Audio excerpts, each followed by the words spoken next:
Professor Christensen did raise an interesting question: whether an economically weakened United States and misguided policies made China worried or made China emboldened.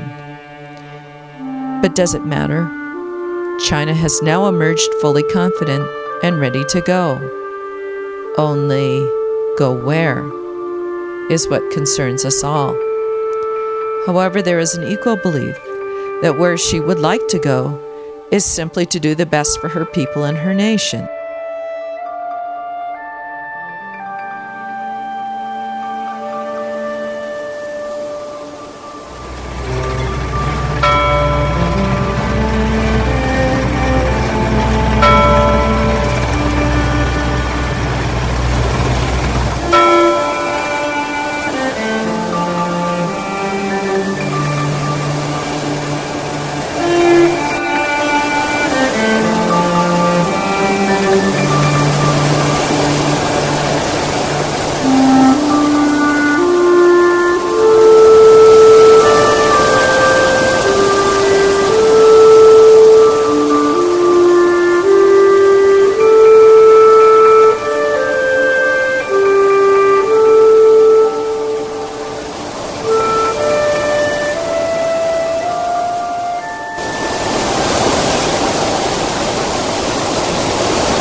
She might simply want to be a partner in the capitalist enterprise, and her threat, therefore, remains that of a rising nation looking to better the life of her people and make absolutely certain that no one will ever do to her that which is unmentionable again.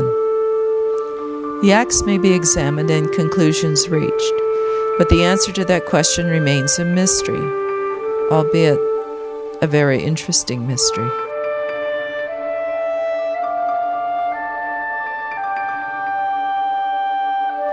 Political discord has been weathered more than once by Colorado and China. Both have managed to maintain their ties despite the turmoil in Washington and Beijing. Yet contentious discord will impact even the best of friends. The ultimate effect of policies made in Beijing and those made in Washington may trounce old and enduring friendships, leading to a disruption of trade between China and the United States, and therefore China and Colorado by default.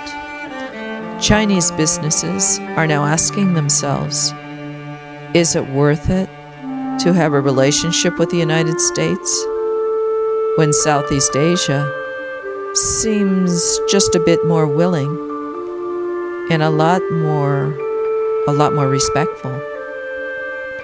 Gone are the days when I would go to my mother's in Los Angeles and watch with amusement the propaganda programs of the People's Liberation Army on CCTV4.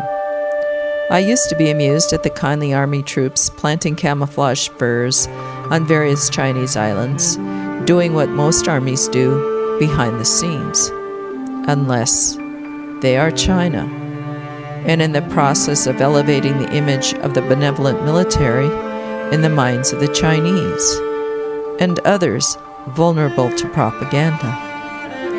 But I laugh no more. For our part, We see China increasingly taking her place as a superpower who places as much emphasis on the future as she does the present. It is difficult to move aside for a new member of the family, one who may even outshine the traditional members at the table. But friendship and respect go a long way in China, and friendship and respect maintain the dignity of both members of the family. We haven't become the Hatfields and the McCoys. Not yet, anyway. My grandfather's love of East Asia, of China, was passed down to us like an elegant, transcendental gift, but a gift that is delicate, for it requires energy to pass on love. It is far easier to pass on hate. In our analysis, if common ground is not reached between the United States and China, I fear for the future. I fear for my 4 sons. My grandfather spent years in Asia, and my father was there for more than 6 years during the Second World War, with much of the time spent as a prisoner of war. My father's fate, I am afraid, rather than my grandfather's cherished plum, represents the future if we don't get the China relationship under management.